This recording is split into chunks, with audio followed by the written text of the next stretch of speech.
కూడా తినేచ్చు కదా, పని అయిపోద్ది. మీరు తిన్నాక తింటానులే. నేను తిన్నాక ఇంకేం మిగలో, ఎంగిల్ ప్లేట్లు పచ్చడి తప్ప. పోన్లేండి, ఆ పచ్చడే తింటాను. కౌంటర్లు బానే ఉన్నాయి. డ్రైవర్ గారి ఇక్కడ కూర్చున్నాడు. ఇప్పుడు ఎందుకులే, ఆకలిగా ఉంది. కొవ్వంతా కరిగించేశాడు. ఏడల్లుడు గారు సిల్లి ఫిలలో చీపిగాను ఏమాత్రం మొహమాట పడకుండా ఇప్పుడు భోంచేయండి.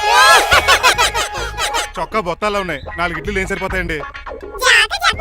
మరి 3 ఇడ్లీలా? నేను పనిష్మెంట్లు ఇస్తున్నప్పుడు ఎవడన్నా మాట్లాడానుకో అది ఇంకా ఎక్కువ అవుద్ది. కావచ్చండి, మరి 2 ఇడ్లీలు అంటే. నీకు దండం పెడతాను ఆపరా బాబు. అంకుల్ 2 ఇడ్లీ అయితే చచ్చిపోతాను. ఇంకొక ఇడ్లీ పెట్టండి అంకుల్ ప్లీజ్. అది అలా రిక్వెస్ట్ చేశారు, బాగుంది.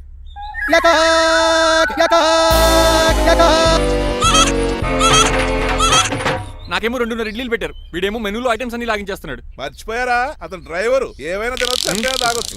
ఏమండి జబ్బగొక్కుతున్నాడు, ఓ గారెట్టమంటారా? Thank you. మనిషి అన్నాక మంచి చెడ్డ ఉండాలి. సంటి కూరలో ఏటాలరే. రే ఎవరక్కడ?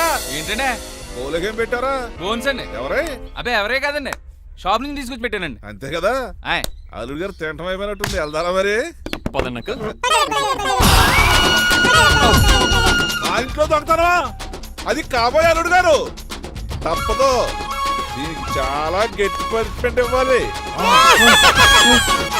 అసలే ఇంట్లో పని ఎక్కువ అనుకుంటే గోస్ట్లో గెస్ట్లు ఒకటి. ఛీ, పనిలో పడి బ్యూటీ టిప్స్ ఫాలో అవ్వడం లేదు గానీ, లేకపోతే నాకేంటి సేమ్ టు సేమ్ ఈలియానాలా ఉంటాను. ఇంత ధైర్యంగా నా రూమ్ లో శబ్దం చూసుకుంటుందంటే ఖచ్చితంగా రాజారావు గారు కూతురే ఉంటుంది. నాన్నగారు ఉన్నారండి? మా నాన్న ఇతనికి ఎలా తెలుసు? ఉన్నాడండి. బాగా స్ట్రిక్ట్ అనుకుంటాను. అవునండి, అప్పుడప్పుడు తాగేసి వచ్చి మా అమ్మని మక్కేస్తుంటాడు. చూడ్డానికి అలా కనపడ్డే ఆయన మనకెందుకు? ఏమండి, ఉతరటానికి బట్టలు ఉన్నాయి, కాస్త పనమ్మని పంపిస్తారా? పనమ్మయ్య? నాకు తెలియని పనమ్మ ఎవరు? అదే మొన్న 3 రోజెస్ టీ ఇచ్చింది, ఆ అమ్మని పంపిస్తారా? ప్లీజ్ అండి, త్వరగా బయటకు వెళ్తారా? మీరు ఎక్కువసేపు ఇక్కడ ఉంటే మన గురించి బయట డివైడ్ టాక్ వచ్చేస్తుంది. ఇదిగిదిగో అమ్మాయి గారు. ఏంటి కాంతం? ఏంటంటే ఆ డ్రైవర్ గారు మిమ్మల్ని బట్టలు తీసుకోవడానికి రమ్మంటున్నాడమ్మా. ఎక్కడి నుంచి? కళామందిలోంచా? కాదు, బాత్రూమ్ లోంచి ఉతకడానికంటమ్మా. నువ్వేం చెప్పా? ఈ ఆవానాలో తెలియక మీ దగ్గరికి పరిగెత్తుకుంటా వచ్చేసాను.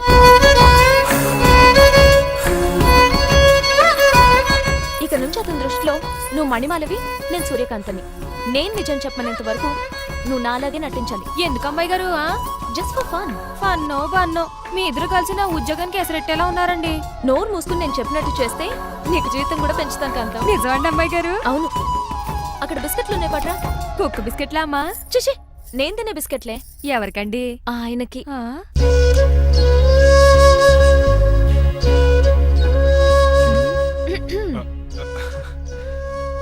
పెద్దయిన అమూల్ బేబీలా ఫ్రెష్ గా ఉన్నారు. స్నానం చేశారా? అవును.